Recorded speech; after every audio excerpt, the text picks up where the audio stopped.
at least on paper, I came to we the have at conclusion least that the only way we can 100 effectively go HBCUs, back home historically as black African colleges and diaspora universities. to accomplish two And things. one of the main things One, that I've been yes, to promoting bring through the my expertise that scholarship is needed, is but to two, I see how we remember can 2 develop years ago, networks so President that Trump was HBCUs addressing with the all African their heads of states, and he professors said, I don't and know why their you guys are different poor. expertise, My all friends the go to Africa poor, HBCUs they with come the back different rich. specialties, that we Are you can with me? somehow come together in a collaborative So for way those to who begin think to the African organize heads of our states are calling intellectual you to come capital home because to they assist just want your Africa money, in its development. wrong. And so We the are panel saying, assembled today if you don't has show come up out of that idea. and you stand And up and be so counted, we're going to first hear from our great ambassador, who will speak about initiatives that are occurring with the African Union. And from there, each professor to her right will continue thereafter and speak about some of the things that they're doing at their universities, the expertise that they have.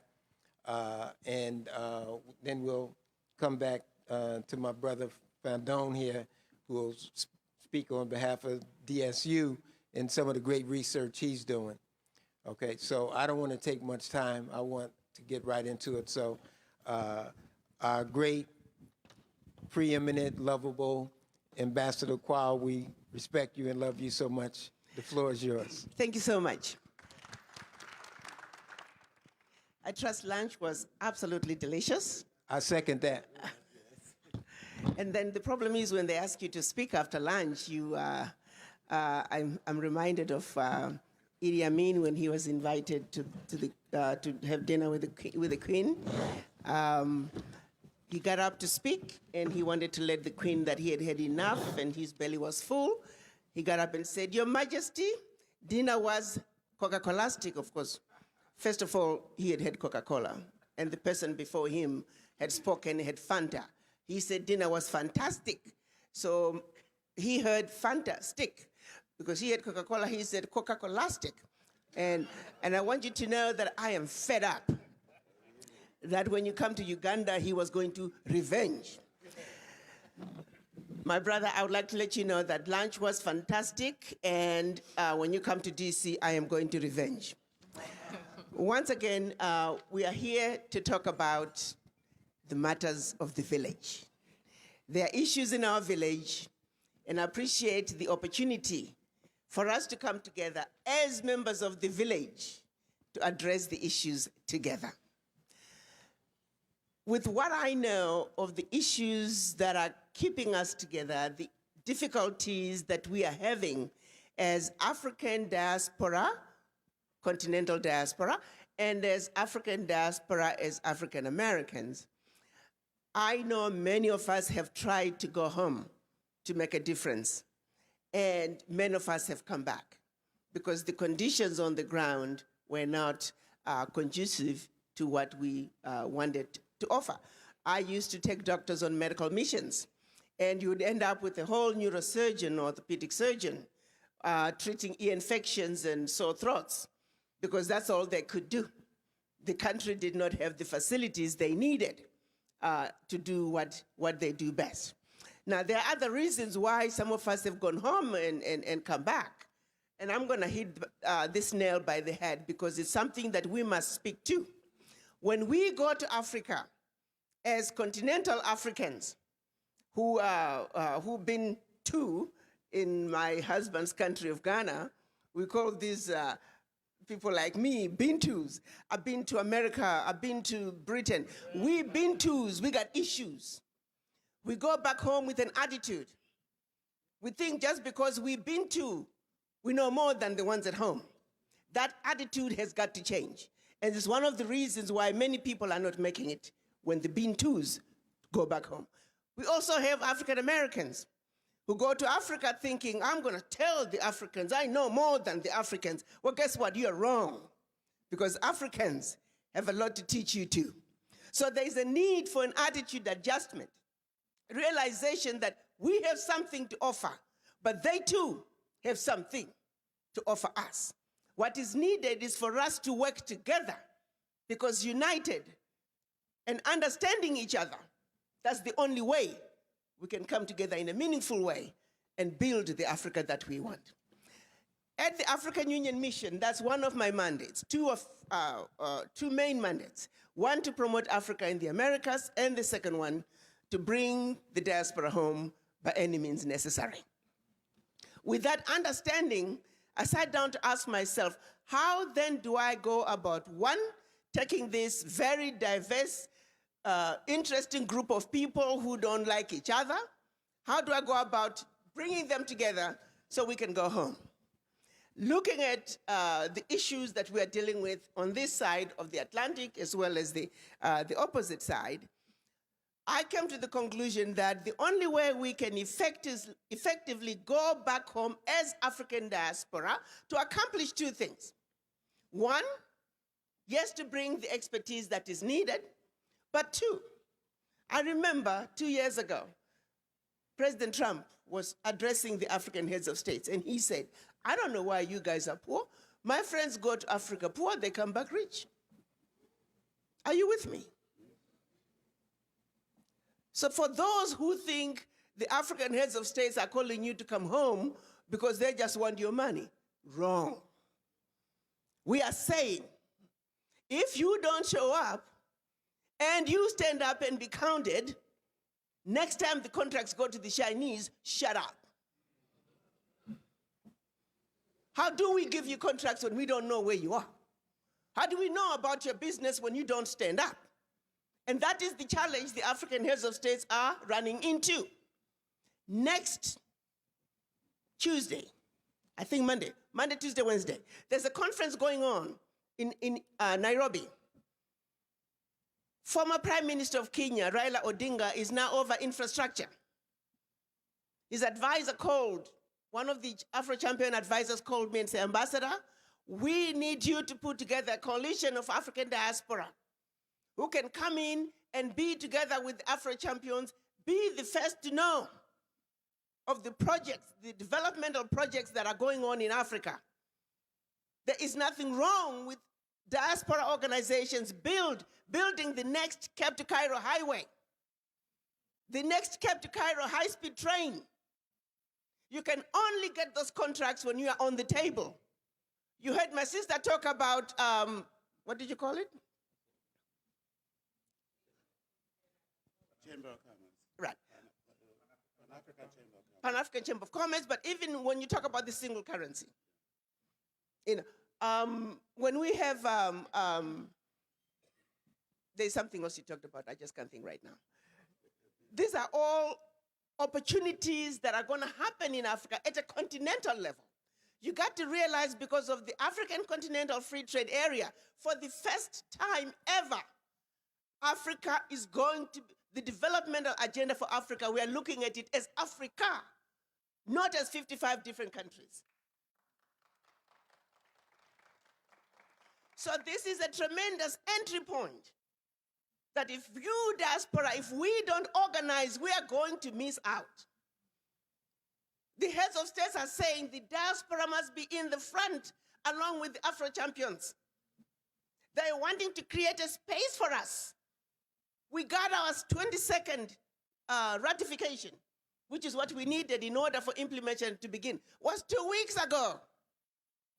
We are talking of a baby who has just been born. I want everybody to be clear about that. We are in a beautiful place to be on the driver's side, driver's seat of the agenda, developmental agenda for Africa. So please, if you hear anything else from me, this is the time for us to organize and stand up, and let's take Africa where Africa belongs on the world stage. But in the process, we're also helping ourselves. There is nothing wrong with you investing your money in Africa, coming back home to America and play golf like they do. That's what we want you to do. So don't look at it any other way. It's a win-win situation. So with that in mind, in Washington, we set out to then say, where do we begin? Fortunately for us, first it was the president of Zambia. He stood up and he gave us 135 hectares of land, which is about 300 acres. And when the president of Zimbabwe heard about the 135 hectares, he said, my sister, why are they giving you 135 acres? Zambia has a lot of land. He said, you see, Victoria Falls, for those of you who don't know Victoria Falls, Google it, it's a beautiful place. It's one of the best tourist destinations in Africa. He said, Victoria Falls is like a woman. When you're looking at her from the Zambian side, you're looking at her back. But when you're looking at her from Zimbabwe, the choice is yours, which view you want. So he proceeded to give us 2,000 hectares. So we have been offered 2,000 hectares of land on the Zimbabwe side of Victoria Falls along the Zambezi River. Prime location. There, ladies and gentlemen, we, the African diaspora, in collaboration with our brothers and sisters on the continent, we are going to build our first, our very own Wakanda.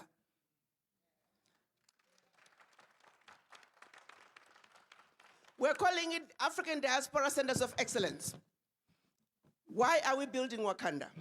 Money alone is not enough to bring change, sustainable change that Africa needs. Capacity building is where it's at. Most of you may not realize that Africa today needs 1.2 million doctors.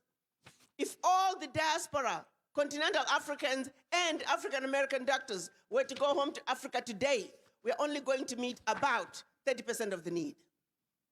Many heads of states thought building new hospitals, renovating old ones was the way to address the issues of healthcare. Guess what? Most of those wards, half of them are empty because there are no doctors.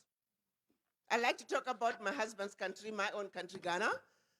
There are more Ghanaian doctors in New York City alone than in the entire country of Ghana. So when diaspora start complaining about, oh, my mother was trying to go to the doctor, I said, because you're here. So our reality is capacity is what Africa needs. And where is that capacity? It's in the diaspora, thanks to the brain drain. At every level, every sector, the capacity Africa needs is in the diaspora, not on the continent. $7 billion is being spent every year paying salaries to expatriates going to Africa to provide services. And when I ask, why is it that you never get diaspora to fill some of those jobs? They say, Ambassador, where are they? It goes back to the database. At every level, we are losing out because we are scattered. So in Wakanda, there will be a 1,000-bed teaching hospital to train all the capacity that Africa needs. There will be one Wakanda village in each region, which will be a developmental hub for the region. So for every hospital built, there will be supporting hospitals. Also, we will have a university with technical colleges to train, again, all the capacity Africa needs. Agricultural farm and an agricultural college, hotels for hospitality, a continent with some of the best tourist destinations. We're only realizing about 4% of the tourism dollars in the world. Agriculture for a continent with over 65% of the arable land in the world, we are importing food. I am embarrassed to say that. Africa should be and will be the breadbasket of the world. In addition, in our Wakanda, we're also going to have a pharmaceutical manufacturing.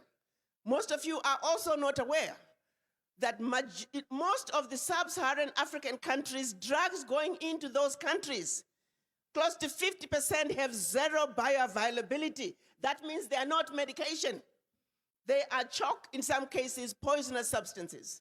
Millions of people are dying every year thinking they are taking blood pressure medicines, diabetic medicines, antibiotics, when they're taking poison. Those are murderers, outside murderers coming in. Millions of them every day, and nobody is held accountable. We have got to stop that. We must manufacture our own drugs. And of course, there will be a power plant, infrastructure, housing to support the development. It's going to be a very modern city with roads that are ready for self-driving cars, monorails for easy transport around the village. It's going to be how Africa should be. We will build the Africa that we want. For everything that's happening in Wakanda, there's going to be downstream development. You can picture this. A team of healthcare workers whose job is to do nothing but to make sure 15, 20 years from now, access to healthcare is a thing of the past.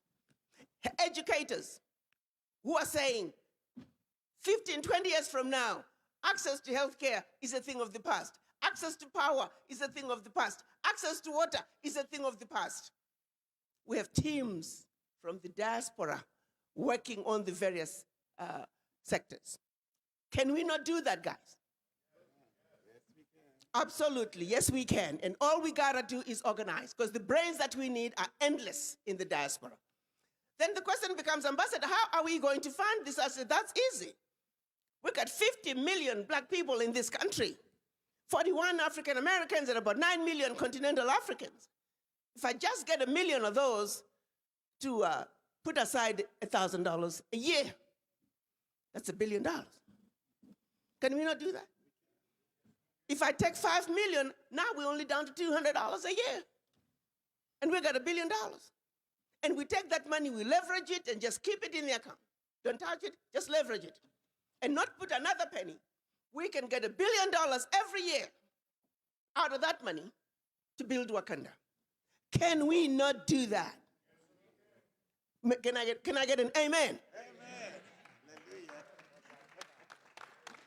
We can do this.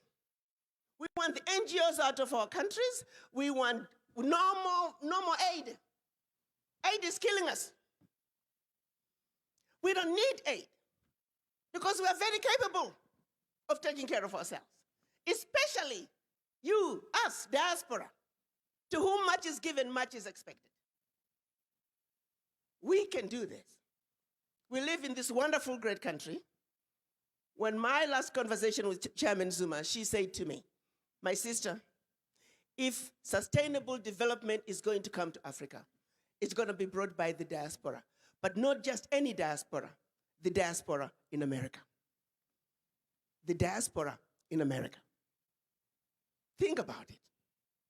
There's something unique about being a diaspora in this country. We already live as Americans, not as Californians, not as Floridians, but Americans. Subconsciously, we're already integrated. So moving into Africa is a piece of cake. So the African leaders and my chairman, Musa Faki Mahamat, they're very clear that in order for Africa to move forward, the children of Africa in the diaspora must be front, middle, and end of it all. So I look forward to our conversations, but I hope that we can all be in the right spirit and agree that we must speak as one continent, one Africa, one voice. Thank you.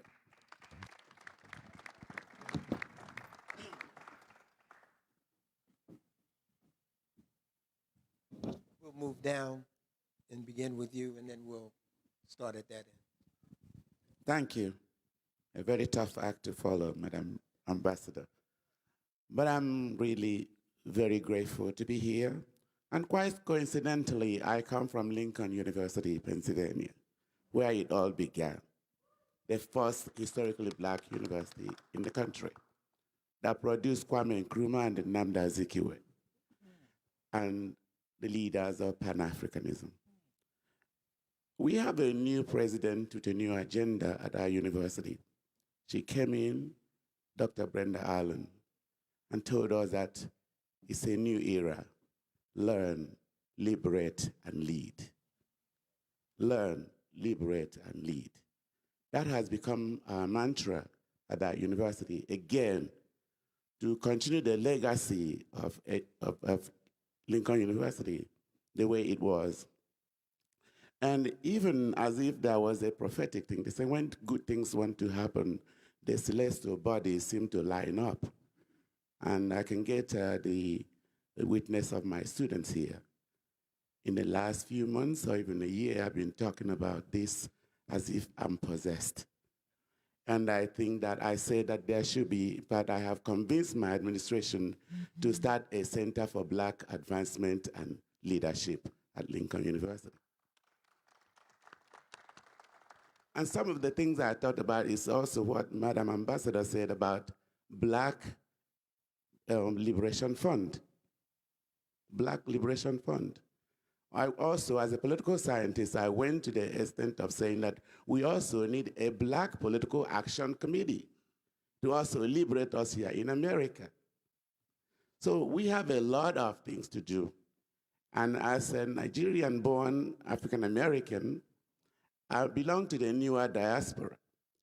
And we are those who are going to show the light, because I know the neighborhood, and I can take you there, and we can partner so that you do not feel strange. Because what I found out over time is that there is and has been an Afrophobia among older African Americans, because they're afraid, maybe not for bad reasons. Yes, last August, I traveled to Nigeria with 5 Americans. They happened to be white. They followed me to the village to open up a medical center there. I told my friends they were still wishy-washy, but these Caucasians volunteered. But I want my own people, and I'm doing the propagation at Lincoln University, that we can go there and learn and be part of this and grow this institution. So the Black American community, I owe it myself to educate them and be educated by them. And I have come to see that where there is vision, where there is no vision, the people perish. And where there is vision, the people follow. And what is being provided to us now, continentally and globally as Black people, is a vision and a clear path that we must follow. I am coming here as a member of the HBCU network. I'm taking this back to Lincoln, and I hope that my colleagues are taking this back to their various institutions so that we get this network going and educate the next generation as we have been and get them to Africa consciousness or Black consciousness so that we can have the economic, the political, because I'm very interested in the politics, because some of these things may not work unless the politics is truly reformed. So we need to have a society based on rule of law where people can trust their investment and be able to rely on the system and structure. There is no law that is Zimbabwean or Nigerian. Law is law, and people should follow the law wherever they are. And that is where we are going. So I am very pleased and privileged to be next to you, Madam Ambassador, because only last week I was showing my class your lecture on that you went through the whole Berlin conference and all that, educating our people. And I gave it as a class assignment. That's how interested I am with what you have to say. So this is music to my ears, and I'm going to carry this beautiful music back to the university and hope to network with my colleagues from now on to have this so-called HBCU network to start building. Thank you very much.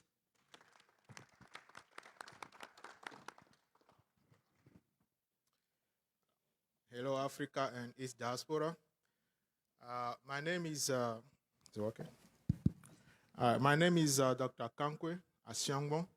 I teach math here at Del State University, but I'm only sitting on this panel because I'm also a technology developer. So that's what I'm going to be talking about today. I'm a Pan-African, but not a Pan-African the way you guys know it. I call myself IT Pan-African, as I would like to use technology, okay, to help build Africa on what our ancestors actually believe in. Like, I'm a modest person following the steps of Dr. Nkrumah, Jomo Kenyatta, Sékou Touré, all those great African people. So, but I'm doing it through IT, not politics, as you usually know. So, here, what we do is our latest technology is in data and survey technology. I'll get a chance to do a presentation for you guys and see what we have put out there so far. I'm pretty glad that the minister from Chad, I believe, he mentioned about African culture. While we were developing this technology, data technology, so we asked ourselves, what can we get from our African culture? Okay, how can we take things from Africa and try to put it in a technology that people can use? So this application has been developed on the basis of our own African culture, where a company can actually use this technology to collect data, analyze data in real time, and get useful information. And that's something we also want to share with APRM, because I know they collect information, across the continent, and how they can use this technology to move fast, achieve better results in their own mission. So that's what we are doing. And in addition to that, I think, I want to talk about, if you go to Africa, we have what we call native doctors. They are still there. But because of what one of the speakers actually said about, the African culture has been demonized so long, okay? The new generation of Africa is looking back. We want to extract things from our own culture, our roots. So when we started this technology, we were like, look, let's look at what native doctors do in Africa. What they do is what? Based on what we have learned, based on research, they are only doing statistics. Period. When they are out there, throwing their things, they are counting. And after the counting, they will do what? They will calculate some probability, right? And based on probability, they will make predictions. So my role in this company is I'm the head of predictive analytics. If I get data from your company today, I'll be able to make prediction for you. If you're gonna stay in business or not, I'll be able to tell you based on the analysis. And you can see that those things we teach students today in the classroom, they all have a root back to Africa. No matter what you say, what you see today, it started from our motherland that we all love. So that's what we'll be sharing with you guys today. And I'm very glad that the minister mentioned about culture. I'm like, wow, this is how we started with this technology. So we went back to Africa, studied native doctors, what they do, and try to mathematicize that, put statistical models and modernize it so it can be a useful product for the whole of the entire world. If it works in Africa, it means it can work anywhere in the world. That's what is powerful about Africa. And that's what I always tell my people, you know what? Africa is so powerful that if you have a little bit of that Africa in you, you are a very powerful person on earth. Thank you.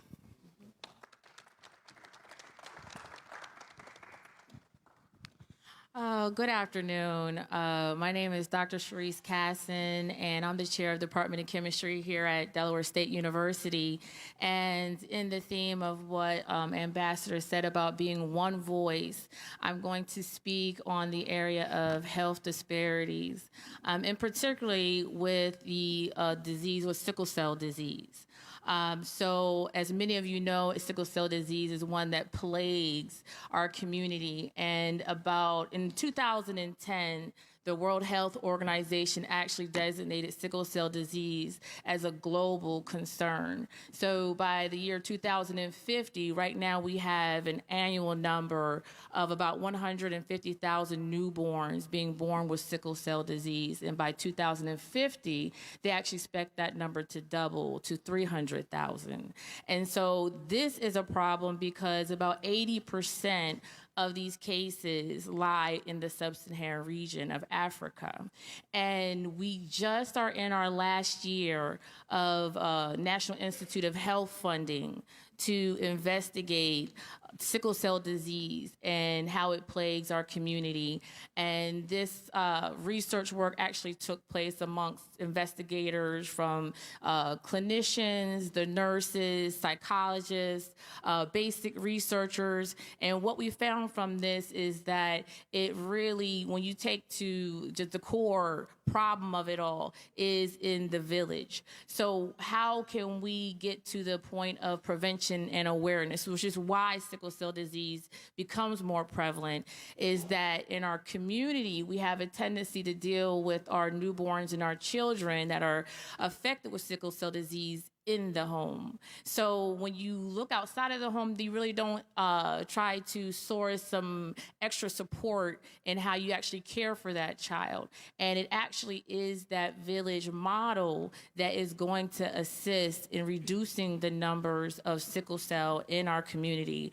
And what that means is that we actually have to change the psychology of our community when it comes to these health disparities, understanding that these households often do need sources of support. So this is what we actually found from our research study, is that not saying that the family actually has to come to a medical unit to get care for the child, but that the medical care may need to be taken to the community. Because the major reason why a lot of these I would say victims of sickle cell disease is that we don't have that infrastructure. So the infrastructure to get a child that's plagued with sickle cell disease to the hospital, the parent actually working full time, maybe actually having 2 jobs and not being able to care for the child. So we want to talk about the implication of these type of health disparities in our community so that we can increase our infrastructure, which is ideally what we need to do to reduce the prevalence of sickle cell disease, is actually getting those laboratories in place in the community where we can actually reduce and actually screen for the sickle cell trait, and being able to educate our children and our the adults what to look for and how to ask the questions so that we reduce the prevalence of sickle cell. And the second area that I want to talk about is actually in the area of energy. So we do a lot of work here at Delaware State University, particularly with biofuels and renewable energy. And just coming from an agricultural research symposium down in Florida is when we actually saw a lot of work that can be widespread across the United States and across globally, where we can actually address the different types of renewable resources that we have in Africa, here in the U.S., and being able to address these issues that we have of global concern when it comes to energy and renewable resources. So how can we generate biofuels and stop using petroleum-derived types of products is increasing our knowledge in this area. So I look forward to the discussion in these areas of health and energy, and actually how it can apply widespread across the HBCU network and Africa as well.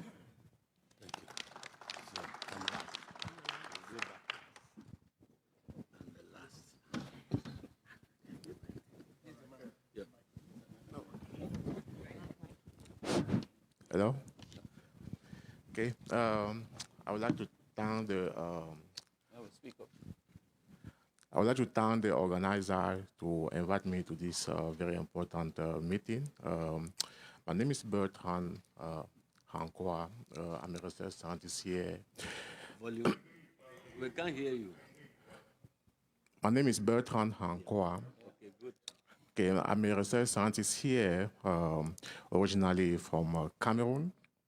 So it's a very, very important opportunity for me, to displace some of the work we do here that has a lot of applicability in agricultural and energy development in Africa.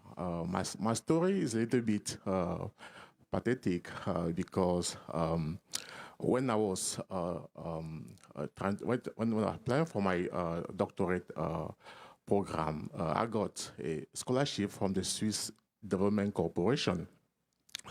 Their interest was to transfer technology that were developed in Swiss Polytechnic on agricultural biotechnology to Africa, because they were working on a major crop called cassava. Cassava is a major staple that feed almost 250 million, African on a daily basis.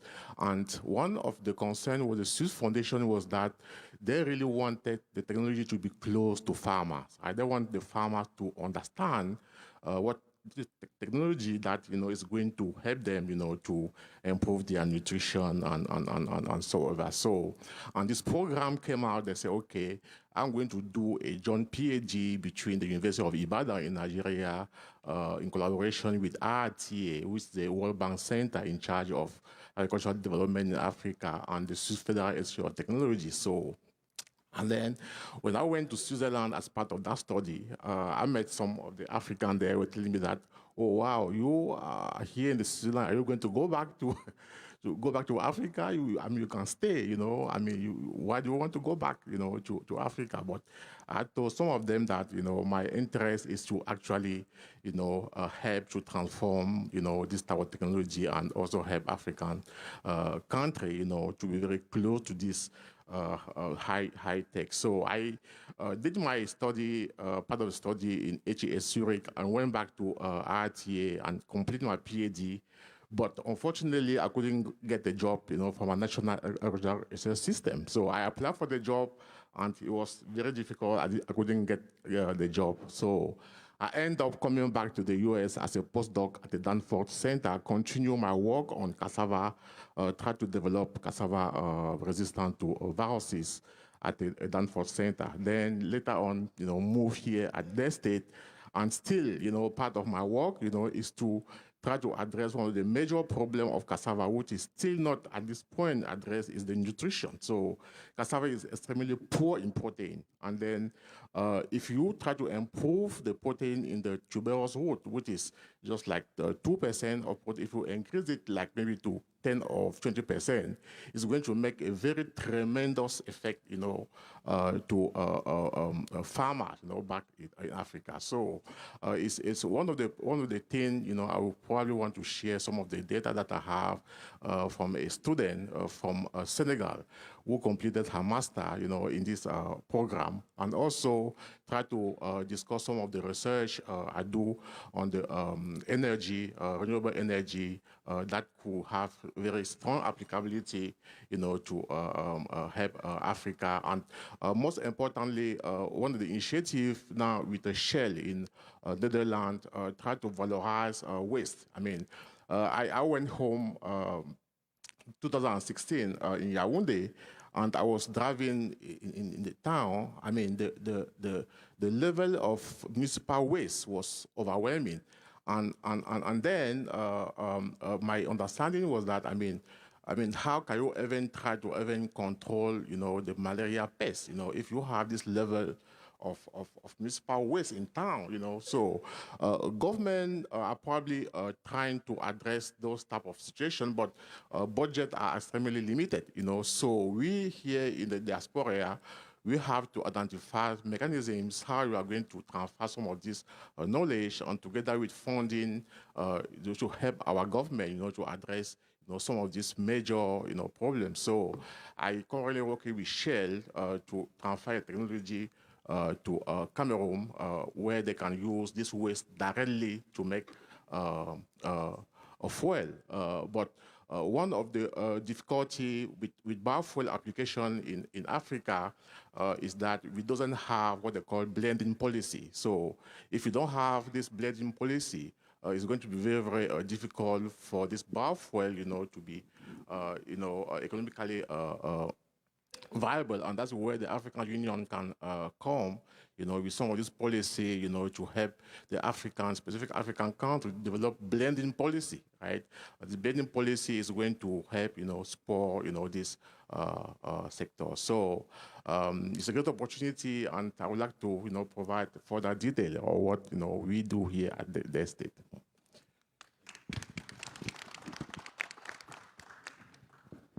I'm Vincent Fandong.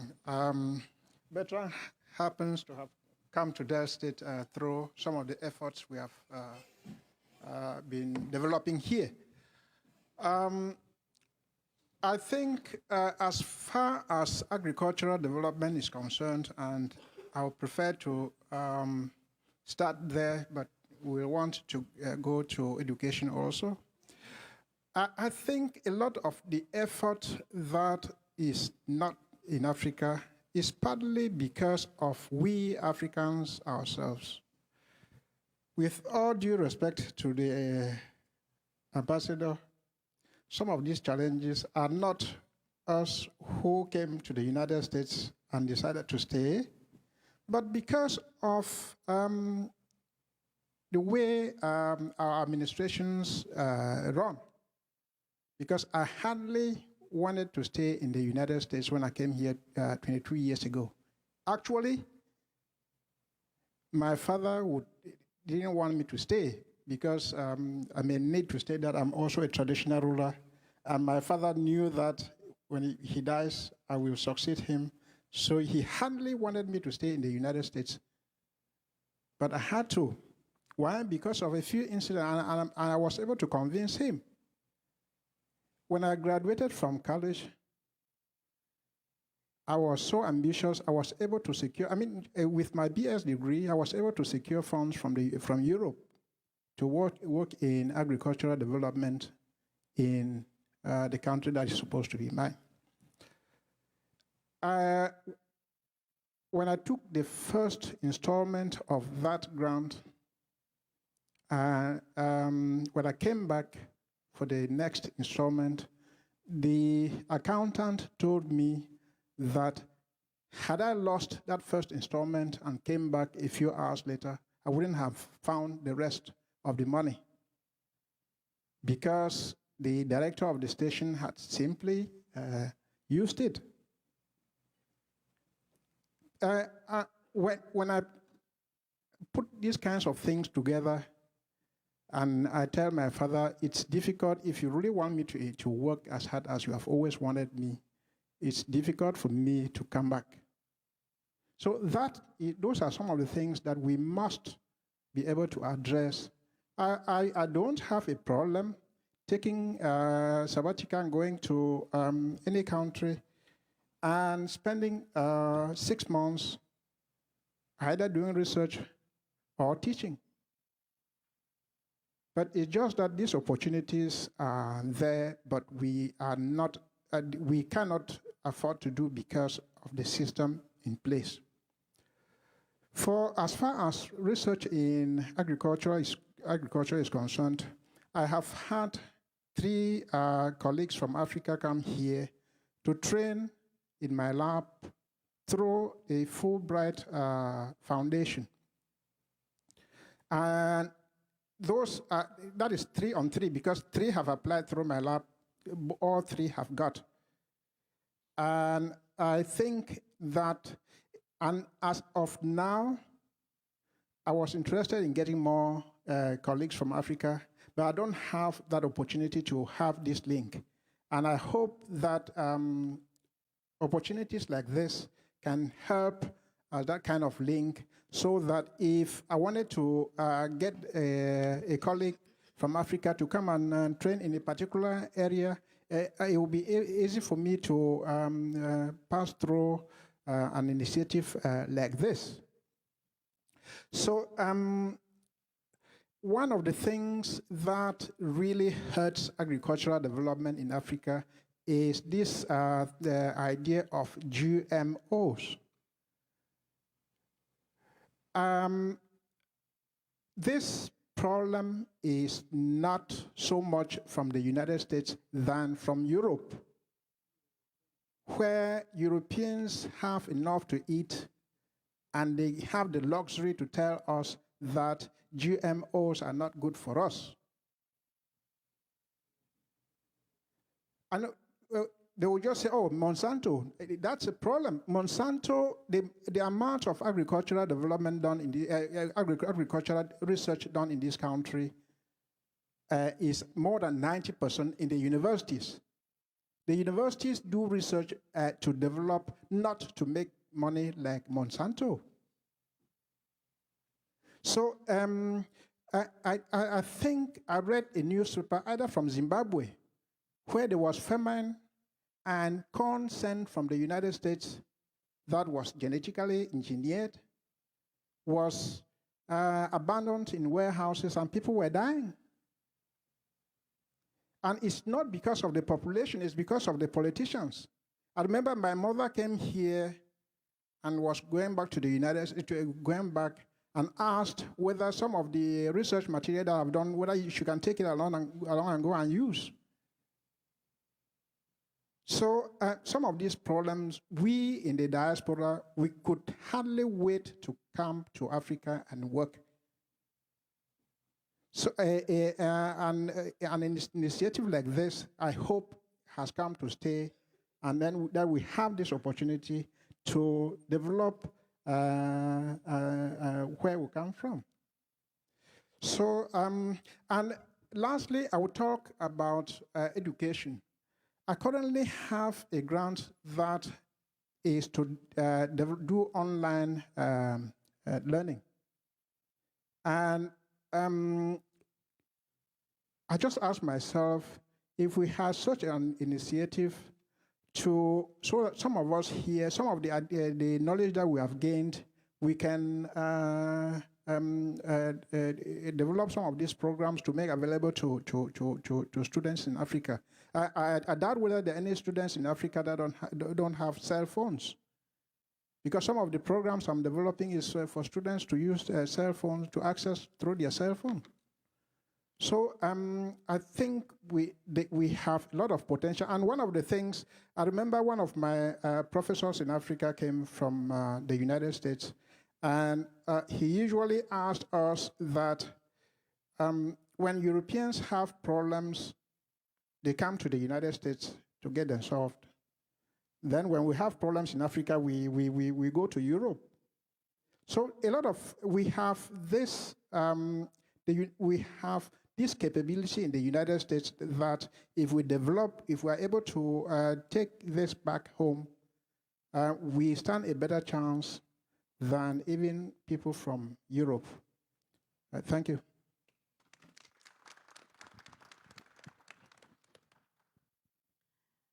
My name is Virginie Zumenu. Can you hear me? No? Yeah, it's louder. Okay. My name is Virginie Zumenu. I'm from the University of Maryland, Eastern Shore, and thank you for inviting us from UMES. I'm a full professor in nutrition, so I teach nutrition, but I'm also Extension Nutrition and Health Program Director at UMES, and I also have a Center for Obesity Prevention for preschoolers, their siblings, and caregivers. So what I want to talk about here is, the first thing I want to talk about is the situation in terms of health and nutrition in many countries in Africa. My little story is, I've been here for a long time, and then in 2009, I went back home because I have a consultancy in Nigeria, and I stopped back home. I'm from Benin, West Africa, but I also live in Africa. So sometimes people think that I'm from Africa, but I'm from Benin. So I went home, and my nephew was so happy to see me. And the first thing he did was he went out and bring back a burger. Burger, yes, hamburger. So I didn't want to disappoint him, and I said, thank you so much, but do you know what I do in America? And he said, yeah, I saw online you teach nutrition. And I said, yes, because in America, I'm helping people to live healthy and to stay away from burger. So he was like, oh, I thought that this is so nice, and I want to offer it to you. So I gave him like some lesson about hamburger, and I said, no, what we have here in Africa, what we used to eat here is much, much better. So that's what I call co-globalization. Like, thing comes from here, and then now in many developing countries, including my country, we have what we call not only undernutrition, but overnutrition. So before, we always talk about malnutrition, malnutrition, malnutrition, but now we have the same issue, obesity, every kind of disease, you have it in many communities in Africa. So our role as health and nutrition program leaders is becoming more difficult in Africa. And so we need to do something. And I think this extension nutrition program, nutrition and health programs director, an extension role, cooperative extension, I don't know if many people know about cooperative extension here, but cooperative extension, the role, the mission of cooperative extension is to bring the results of the research from academia and then go to the community and apply it to the community. And that's what we are doing in America. For example, we go to the farmers, we teach them about farming, and at the same time we teach them about nutrition. And we go to the community and we teach them about healthy lifestyle, etc. So it would be good to be able to go back and then use the same methodology that you are using here and then share it with the community. For example, for the one of my program, a federal program that is called Expanded Food and Nutrition Education Program, FNEP, we use one nice methodology. We go to the community, I go to the community, I don't teach them, I hire people from the community and train them. They don't have to have a degree in nutrition. I train them on my curriculum, and then they go back and teach their peers. So by doing that, they have a connection with the community, and they can explain it better to their community what they need to do compared to me. So I think doing this kind of thing in many countries in Africa will help us. Sometimes it will help us not only in terms of helping people, but it will make everything that you are doing more sustainable. Talking about sustainability, I do a lot of consultancy, so I was doing a consultancy in Ghana, and I was talking with the farmers, the women, and they were like, look at this, you see all these things, they came over, they put the bathroom, they put all these things here, we are not using it. So what we need to do is what we call community engagement. And I have a program here from Robert Johnson Foundation that I'm doing on campus at UMES. And this program, we go to the community, we ask them, what do you need? What do you want to focus on? And then we help them to develop an action plan. And as you talk about the funding, if we have enough funding, then we help them to implement whatever they want to do. So when it comes from them, they know how to sustain this program. And that's very important because so many organizations, they go to many, many countries, in developing countries, and they just go to the village, you need a well here, you need a church here, you need this here, and then they go back. What happened to them later on? All these projects. Maybe people are not even interested in a well. They have other issues.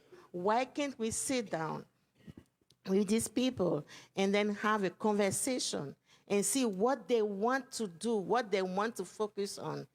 Health is everything. Health is not only physical. It can be the environment health, it can be mental health, it can be social health, it can be anything that you need to do. For example, this project, the community engagement that I'm doing at UMES, we went to a community thinking that they will talk first of all about obesity or opioids, etc. What they told us, they said the first thing we want to do is to keep our youth off the street. So that was the first concern. So we focus on this with them.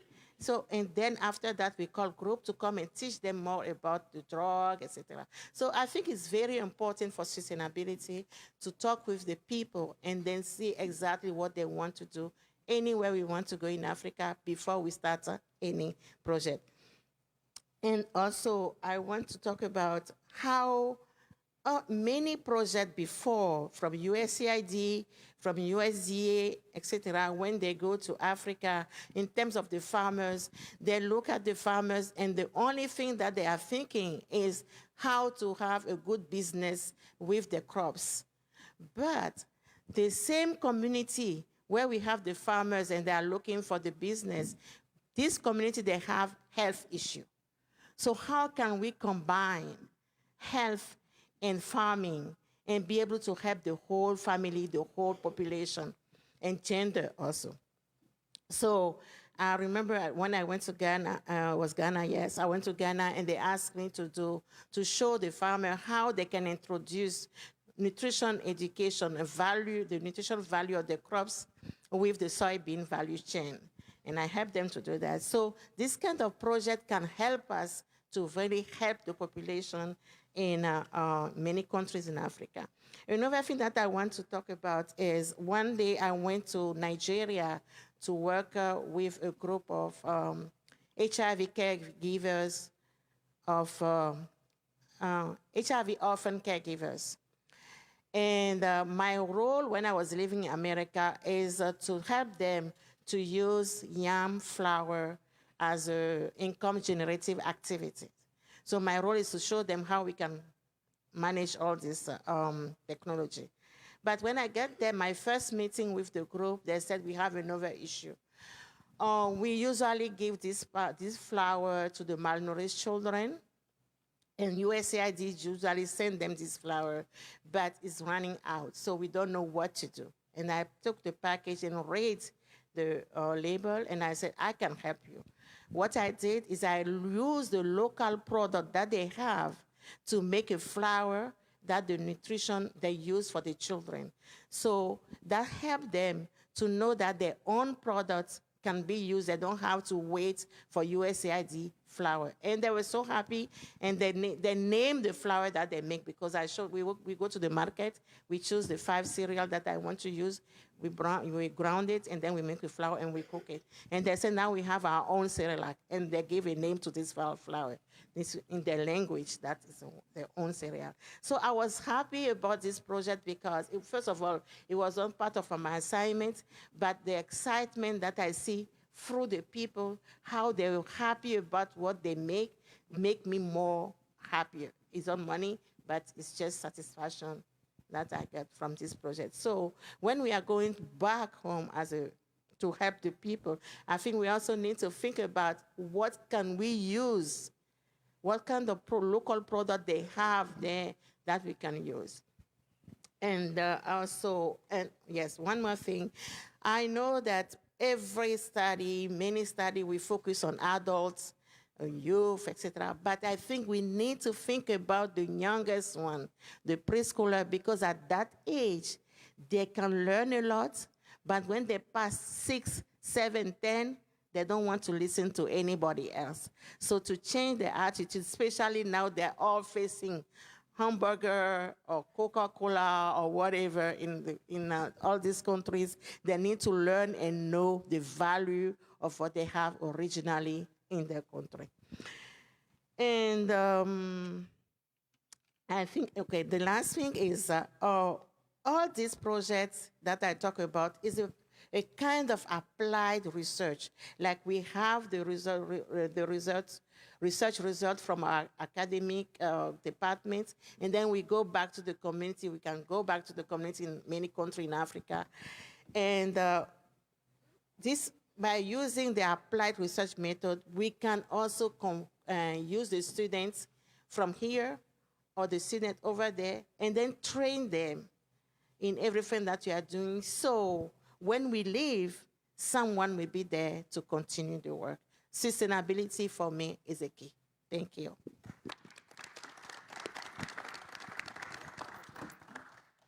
Let me use this one.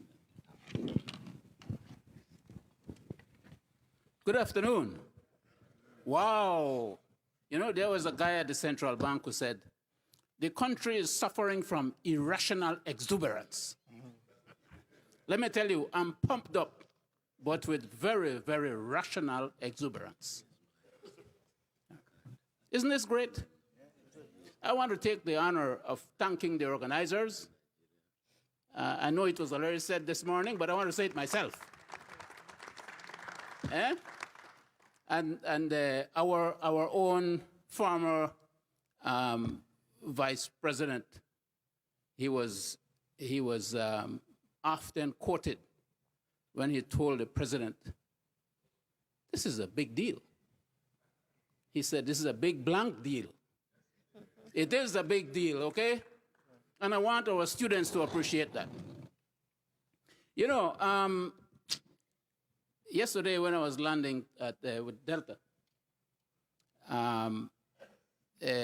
the head hostess said, "Welcome to BWI and Delta. On behalf of its global partners, I want to thank you for choosing Delta." And then it hit me, I'm coming to a big global, African global issue today, and I said, well, we need to start using slogans like those. Where is some of the greatest art around the world coming from? The music, the culture. Yeah? All right, so we need to stay. Madam Ambassador? Yes. All this is introduction for me to say how honored I am to be on this great table, We're getting there. But above all, I'm very, very, very, how do you say? You say I was pumped up with exuberance? I'm so honored to be with the speakers on this table. There are a couple things I would like to bring to bear. Number one, 400 years is a big deal. And we are here celebrating, sir, 400 years of devastating history at the one stage, right? Secondly, and for the organizers to bring it to DSU is significant, because now this is the beginning of a first one, and then the key decision makers are here, so it's ours, right? This is ours. So I'm really feeling great about that. Now, one of the words that have been mentioned from this morning again and this afternoon is connection. And Steve Jobs said at one time, creativity is just connecting things. Creativity is just connecting things. And isn't this a great forum to start doing our connection? And I have no doubt that this connection will lead to big things. All right? We have already heard of the Wakanda. And I want to thank you, Honorable Ambassador, that you have created room there for a little bit of agriculture. And that's the topic I want to deal with today. You have heard my other two colleagues talking about some of the key frontline issues that Delaware State University would be able to contribute and partner and help to build capacity in. As you heard on the video this morning, I like to pick out goal number 2 of the Sustainable Development Goal, and that is to end hunger, achieve food security, improve nutrition, my colleague, and then to promote sustainable agriculture. And all the partners have said, hey, for us to achieve this, we will need to collaborate. And there's where we come in. Delaware State University is already participating in some of this, in dealing with some of these, what we call wicked challenges. And through an instrument funded by USDA, USAID, our partner universities in KNUST, Common Nkrumah University of Science and Technology, Delaware State University, we have an instrument we call Analytical Support System and Evaluation for agriculture, trade, energy, and environment. And within that framework, Delaware State University has been participating in doing the assessment of what we call AGOA, that is the West African Growth Initiative in West Africa, and that's 21 countries in West Africa. And I had the honor of sitting with the great, our great baseball guru, right? And he was sharing with me his his passion, not just for baseball, but for agriculture. And one of the things that we mentioned, that we have done the assessment on, is the energy, which is of interest to him. So I was very honored to share those findings with him, and we'll share the report and recommendations for you. We have also done one on seeds, because this is a great deficit, Honorable Ambassador, on the continent, right? Some of the local varieties that have been selected over years and well adapted, but you can't get the volume needed for real high impact production. So we are putting in place, along with some partners, advocacy for investment in the seed sector also. Another important area is in the area of trade. And somebody has mentioned that it is easier to go to Paris from one of the countries than to go across to the border to sell your chicken. All right? So these are key areas in which already our universities are participating. And a key area that we as land-grant universities are mandated to do, and this is why it is easy for us, is because the land grant is to do agriculture research, to do teaching, and to do extension. That is outreach, just like what you're doing with the. So it is easy for us to extend this to our African collaborators, and we have been involved in doing that. I was telling the minister that we have already gone to Chad to assess the cotton sector, and we have brought their scientists from their research station to teach them about soil health, which they really appreciated. Okay, and we continue to do that. The second important source of technical support is coming from our 19, that is the other 18 land-grant universities which are the historically black colleges and universities, who have already developed quite a number of technologies that we can already begin to apply. Dr. Kashan said she was at the ARD Foundation symposium, and one of the apps, our apps man is sitting there, is to help sheep and goat producers. These are the small ruminants who usually don't have veterinarians working with them, right? And so this app will allow them to send a picture to a vet somewhere, and they can begin to do the diagnostics. So this will help in disease control and productivity. So these HBCUs have a wealth of technologies already on the shelf that we can begin to contribute, including the training of the scientists, what we call strengthening the National Agricultural Research System. And some of the specifics that we have at DSU that you just heard is in the area of biotechnology for crop improvement.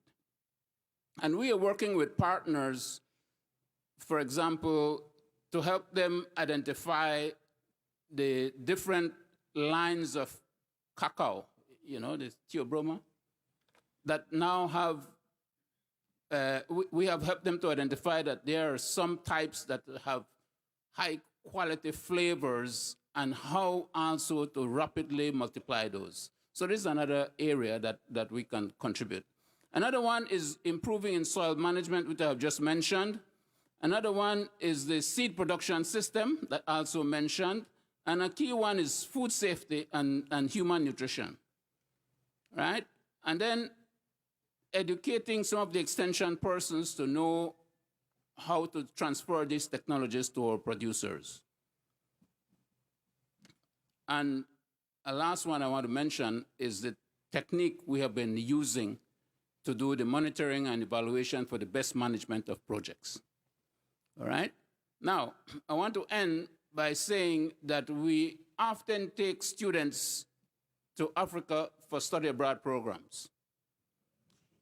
And when we took them the last time, we cleared customs, and our students saw the crowd waiting for them at the airport to get on a van. So I told them, hey, students, you know, you have just landed on the motherland, and here you're not a minority. Oh, they were taken aback. Thank you very much.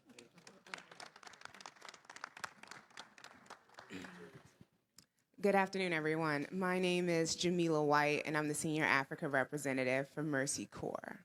At 19, I was a student at Hampton University studying business and French, and my French teacher convinced me to study abroad. I was studying business and French to study fashion. I was, 5'11". At the age of 11, I had a size 11 shoe. I was almost wearing a size 11. As my mom, who's here, knew, I was 11, 11, 11. And we used to go everywhere looking for clothes for me, and I used to get so upset because there was no diversity in fashion for people that looked like me. So I wanted to change that in the fashion industry. That's why I was studying French, because you have to speak French to work in the fashion industry. Bonsoir, monsieur. I would do it in French, but I want to slow down the conversation. We can talk later. So I'm sitting in a French class, and she's like, Jamila, I want you to study abroad. And I said, great, let's go to Paris. And she's like, why not Senegal? And I was like, what's that? She's like, Senegal, it's in Africa. I said, I don't want to go to Africa, it's poor. She was like, how about you go to Africa and do something different? So she convinced me to study abroad in Africa. And she was going to Senegal that summer as a Fulbright. And I was 19 years old, the first time I'd ever left the country, the first time I'd ever been on a plane. And I landed at 2 a.m. in Senegal in Dakar. As soon as we arrived, the flight attendants and the crew went on strike, because that's what Royal Air Maroc does, if anybody flies Royal Air Maroc. And the university forgot to pick me up at the school. So it's 2 in the morning, and I'm just in culture shock. I called my mom and was like, I'm coming back home on the next flight. Needless to say, I'm now 35 and I've never left Africa. So at that, thanks. So studying abroad in Dakar, there was about a cohort of 25 students. I was the only African American. At the university, my fellow African counterparts at first treated me a little bit different because they hadn't experienced another African American student that came to study. It was only Caucasian and Asian students that came. So my time in Senegal changed my life. I went back to Hampton, and unfortunately, we didn't have an international development or international affairs program, so I continued my business studies and worked with my professors to take other classes to get me where I needed to be. I eventually did go on to study in France, got an internship with the State Department in Abu Dhabi as the only Black intern again that summer, only HBCU intern, also within the cohort of Africa and the Middle East, the only HBCU student. Everybody else was from the Ivy Leagues, studying political science, fluent in this. Who are you? Oh, I'm from, DC and Fredericksburg, Virginia, we're at Hampton University. That was me, and that's still who I am. So my story is a little bit different, because from there, I left Hampton, went to get a master's at Indiana University, and at 21 moved to Liberia to work on a USDA-funded program in agriculture. So I stayed in Liberia right after the war, working with ex-combatants and women farmers, teaching them how to plant cassava, how to produce cassava in different ways. And I learned from local leaders. So for the last 12 years, I'm an agriculture and economic trade and economic growth specialist that has been working on the continent, living in Liberia, Mali, Sierra Leone, Guinea, in Ghana. The most of my time was spent in Liberia, 5 years, working on agriculture. And then I left living the continent full-time at the end of 2015 as I worked with Sierra Leone and Guinea to help fight Ebola and help them to end that epidemic. So I was an Ebola fighter for 11 months on the ground in the hospitals and the clinics. So my experience is a little bit different. When I came home, working in Africa, being an HBCU student, being Black American in Africa, I was still like one of 5. You're in there and you talk about expats and the NGOs. We're not there. Blacks are not there.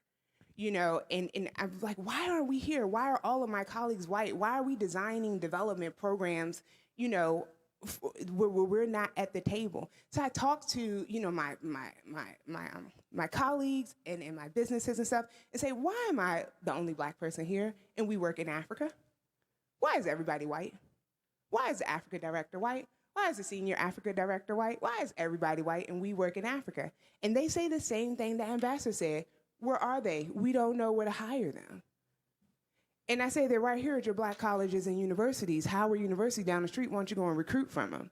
So the narrative within the international development sector from the US is very much driven from USAID, the United States International Agency for Aid and Development. USAID came from Department of State. What does diplomats look like for America? White, male, Yale. So what do you think American policy is influenced by in USAID? So the same diplomats that work to design our policy and implement it within USAID and other programmers don't look like us, and they're representing us and creating solutions for us. So I started speaking out and saying, you know what, African leaders, tell USAID, we don't want your aid, we want your trade. We don't want your aid, we want your trade. Right now in Rwanda, I don't know how many people know this, Rwanda signed a deal with BMW to build the first car manufacturing BMWs in Africa, the first African country to have a manufacturing plant. Because the president of Rwanda, and I'm not going to get into him, whether we like him or not, all that stuff is for later, because he said, I don't want your aid, I want your trade. He said, you know what, France, I'm not going to speak your language anymore. I don't want it. We're not even going to use the currency, but they took that empowerment back. And so when I came back home from Africa, one of the things I decided to do was to use my platform and use my network to increase the pipeline of qualified black persons working in international development and affairs and taking us to lead international development and affairs, and to talk to USAID and call them out on the racism, call them out on the discrimination, show them how their policies, their procurement, everything discriminates against underrepresented groups and minority groups. And I've had a little bit of success. You know, you get the doors closed a lot, but you just keep making that movement. But one of the things I like to say that I've been doing, I work with a lot of the HBCUs in the DC and Baltimore area to help them talk to their students about international affairs and development, to talk to them about this career, to help create that pipeline of the next set of leaders that will help transform Africa. Because in order to transform, you got to know about it, you got to be in the game, and you have to be educated and connected. So to be in these positions, you have to know about it. How do we create that pipeline? For any HBCUs, any Morgan State student graduating right now, if you want to get the basic job at USAID or working in some type of international development or African development, you're going to have to speak another language and have some experience overseas. How many of our HBCU students can we say speak 2 languages outside of English? How many of them have that international experience? Hardly any, because we are not there. The opportunities are not there. Our institutions are not pushing this. We are losing out as HBCUs on our future. We are letting it be written for us. USAID gives over, I think, I'm just going to say a year, probably about $2 billion in programs a year. That $2 billion goes to 20 organizations in the US. 0 of those organizations are led by a black person. Out of the money that goes to USAID, 60% goes to Africa. 60 to 70% is dedicated to Africa.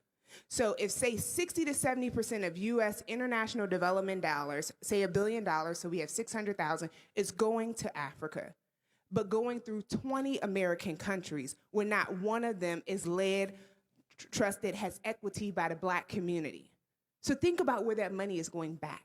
So when we talk about the economics of what we're doing, we gotta understand, you know, we have to be there creating that pipeline and saying, give us our seat at the table and our fair share of the pie. We talk about global health, global education, sickle cell, all these diseases. Do you know where most of the research money for sickle cell and other global diseases that affect black people in Africa goes to? White institutions. Howard University Medical School is not getting the, Howard University was not there fighting Ebola. You know who was there? Columbia was there, Penn State was there, Cuba was there. All these doctors and medical students from all of these schools around the world, but Howard University Medical did not have a huge presence. They didn't get the funding to come out there and do that work. So what I'm saying is that, when we look at what we need to do as HBCUs, we need to come together to have a committee of people working in the industry, people like me, products of HBCU, proud products of HBCUs, proponents of HBCUs, to say, how can we pull together and use the networks that we have to do what we need to do? We have a lot of strong HBCU graduates leading international affairs and international development, but they're not pushing our universities, back to where they need to be. The case of Bennett College almost broke my heart. How did we get here in 2019? But just taking that example of, are we preparing ourselves for the future? How can we prepare ourselves to help Africa transform into the Wakanda that we all know it to be? How are we doing our students that service and helping them to be prepared to be leaders? And I think summits like this and these opportunities are where it all starts. And just keeping ourselves educated and making sure to have a good, diverse mix at the table. So I'm so honored to be here among some of the brightest in the country working on these issues. And I'm so thankful for Ezra for giving me the opportunity to kind of tell my story and to bring this awareness to you all. Because I can talk about agriculture all day, and I love agriculture. I may not look like it, but I'm a farmer at heart. I've invested in several farms in Senegal. Big proponent of women's economic empowerment. Most people don't know 70% of agriculture and farmers are women. It's women. You guys probably didn't even think of that. Didn't even know that. 70% of farmers in agriculture, 70% of African farmers are women. Well, you could say 60, 70% in certain countries. Do you know in Africa, agriculture is the largest sector, the biggest driver of GDP. Do you know how much finance and investment goes into agriculture? The African Union made the Maputo Agreement that African countries should budget at least 10% of their domestic budgets to agriculture because it's the greatest GDP and economic driver. Most African countries are not budgeting 1% of that budget to agriculture. So you have 60 to 70% of the continent's GDP is tied in agriculture, and national countries are not even budgeting 5% investment in that sector. And of that sector, 70% of the people working in that sector are women.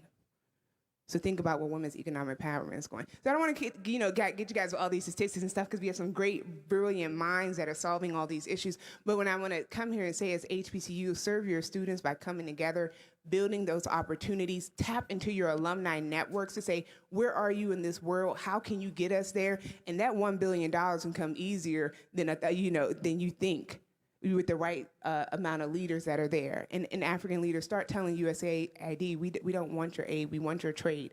Operate with us differently. Change the terms of which you operate. Because just as much as African countries and people want to come here, you guys have no idea how much we want to go there.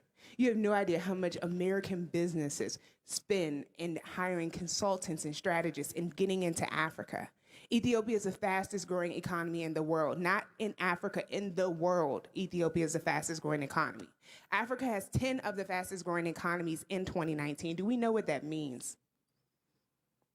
But like my sister said, who worked at some of the trade associations, I was just with the Corporate Council on Africa, the president, yesterday down in Washington, D.C. For the first time in its history, it hired a black woman as a president. The previous president for 20 years was a white man. So I want you guys to say, we got to be in the positions, we got to be in the pipeline. We have to have trust in ourselves, pull each other up, and provide these opportunities. And forums like this is exactly where it needs to be. And kind of before I start with my little speech today, I was living in Mali back in 2017. It seems like a long time ago, but I get confused sometimes. I was living in Mali, and I was working on a USAID-funded livestock agriculture project. And I was working with a U.S. small minority business.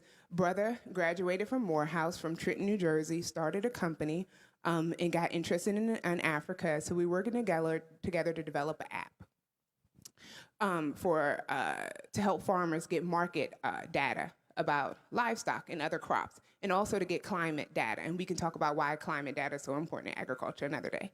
But we needed a research institution to partner with to help us with some of the research. So I contacted 2 HBCUs in the US. I was living in Mali right now, but I was like, okay, I know these 2 HBCUs because they got agriculture in the name, and I'm not gonna call them out. Do you know they never even replied to my emails? I said I have an opportunity where some of your professors, a small grant, can come out here in Mali just to do an assessment for me, pay for everything, want to get a different angle. Didn't reply to my emails. You know who did? Texas A&M did. So what I want you to say is, HBCUs, we have to be prepared to lead. When I was a student, before I let this go, and my mom can tell you, so I